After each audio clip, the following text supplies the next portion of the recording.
চট্টগ্রাম নিয়ে একটি প্রশ্ন। চট্টগ্রামের মধ্যে সুন্নি ওয়াহাবি বিভক্তি আছে, এ ব্যাপারে একটু তকরির দেবেন। এ ব্যাপারে তকরির দেওয়ার সময় আমার হাতে নাই, সময় একেবারেই কম আমাদের হাতে। তবে আমরা এটুকু বলতে চাই, আমাদের মুসলমানদের মধ্যে বিভেদ থাকা উচিত না, কাম্য না। কি বলেন আপনারা? বিভেদ থাকা উচিত। মুসলমানদের মধ্যে বিভিন্ন বিষয়ে পারস্পরিক মতপার্থক্য, মতভিন্নতা, বুঝের ভিন্নতা থাকতে পারে। সেটা কোনো কোনো ক্ষেত্রে ছোট ছোট বিষয় নিয়ে হতে পারে, কোনো কোনো ক্ষেত্রে অনেক বড় বিষয় নিয়েও। অবাক করা বিষয় হলো, বেশিরভাগ ক্ষেত্রেই দেখা যায় আমরা যেগুলোর কারণে অনেক বড় বড় পার্থক্য এবং ব্যবধান করি, মুসলমানদের বিভিন্ন গ্রুপিং করে আমরা, সেগুলোর বেশিরভাগ বিষয়গুলো আসলে অনেক বড় বিষয় না, ছোট ছোট বিষয়। আচ্ছা বলেন তো, সুন্নি এবং ওয়াহাবি আরো যত মুসলমানদের গ্রুপ আছে, কোন মুসলমানদের মতে আল্লাহ কি দুই না এক? এ ব্যাপারে কোনো পার্থক্য আছে? কোনো পার্থক্য আছে? আমাদের রাসূল মুহাম্মদ সাল্লাল্লাহু আলাইহি সাল্লাম, এ ব্যাপারে কারো কোনো সন্দেহ আছে? ওয়াহাবি সুন্নি কারোর মধ্যে কোনো মত পার্থক্য আছে? কারোর মধ্যে নাই। আমাদের কোরআন 30 পারা আল্লাহর কালাম, এ ব্যাপারে কোনো সন্দেহ আছে? আমাদের কিবলা কাবার দিকে, কোনো সন্দেহ আছে? এরকম মূল আমি তো 100টা বিষয়ের কথা আপনাকে এখন বলে বলে শোনাতে পারবো ইনশাআল্লাহ, যেই বিষয়গুলোতে মৌলিকভাবে ওয়াহাবি বলেন, সুন্নি বলেন, অন্য বিভিন্ন নামের বিভিন্ন রকমের বলয় বা গোষ্ঠী মুসলমানদের মধ্যে বিভিন্ন চিন্তা দর্শন বলেন, কোনো পার্থক্য আসলে। তাহলে মৌলিক সব বিষয় যদি এক হয়, শাখাগত বিষয়ে বুঝের পার্থক্য থাকতেই পারে।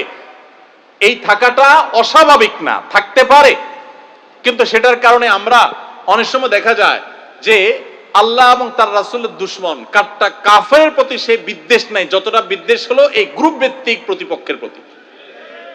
এটা ইসলাম না ভাই, আল্লাহর কসম, এটা ইসলাম না।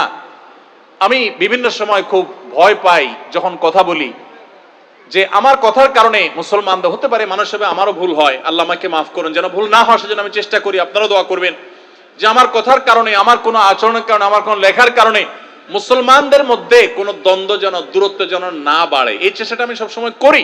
তারপরও আমার অজান্তে যদি হয়ে যায়, আল্লাহ আমাকে মাফ করে দেখ, দোয়া করবেন আপনারা। ডক্টর আব্দুল্লাহ জাহাঙ্গীর রহমতুল্লাহ আলাইহি স্যারকে জিজ্ঞাসা করা হয়েছিল যে মুসলমানদের ঐক্যের জন্য আপনি কি করেন, আপনার ভূমিকাটা কি? তো স্যার জবাব দিয়ে বলেছেন, ঐক্য সৃষ্টি করার জন্য পাওয়ার লাগে, পাওয়ার।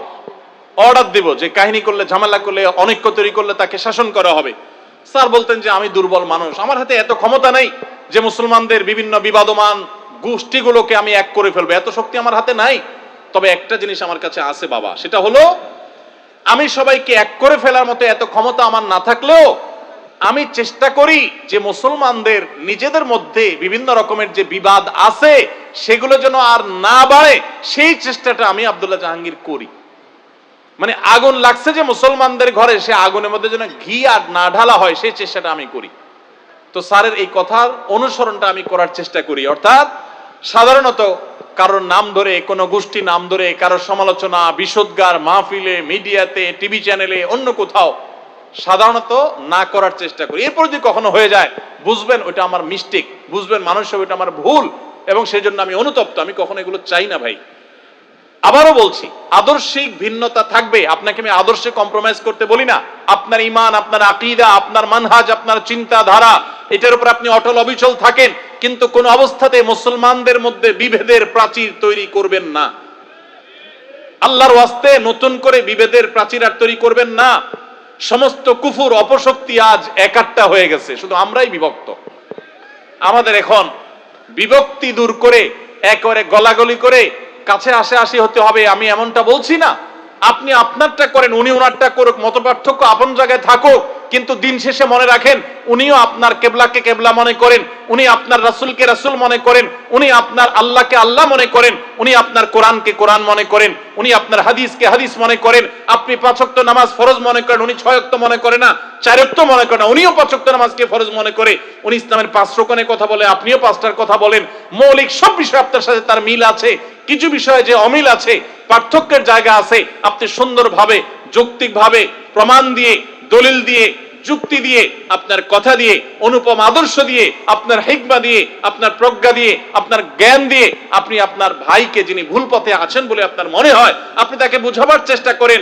আল্লাহর ওয়াস্তে ওয়াজ মাহফিলের মঞ্চকে, আলোচনার মঞ্চকে, মাইককে, টেলিভিশন মিডিয়ার ক্যামেরাকে, মাইককে, এগুলোকে গাল মন্দের ক্ষেত্রে পরিণত করবেন না।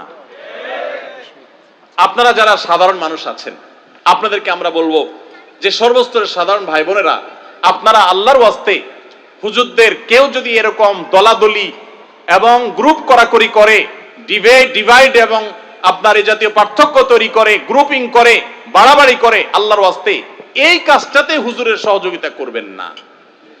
আপনি আপনার কাছে যেটা সঠিক মানুষটা আমল করবেন। আল্লাহ আমাদের সবাইকে মুসলমানদের ঐক্যের প্ল্যাটফর্ম যেন তৈরি হয়। দেখুন, আমাদের পার্শ্ববর্তী অনেক দেশ, পৃথিবীর অনেক দেশ, বিভিন্ন মতের মুসলমানদের একত্র হতে আমরা দেখেছি, কিন্তু আমাদের দেশে সেগুলো নাই। বিভেদ দিন দিন আরো বাড়ছে, বাড়ানো হচ্ছে। আল্লাহ আমাদের সবাইকে এই বিভেদগুলো দূর করে ঐক্যের পরিবেশ তৈরি করার মতো কাজ করার তৌফিক দান করুন। সবাই চেষ্টা করতে পারবো না ইনশাআল্লাহ?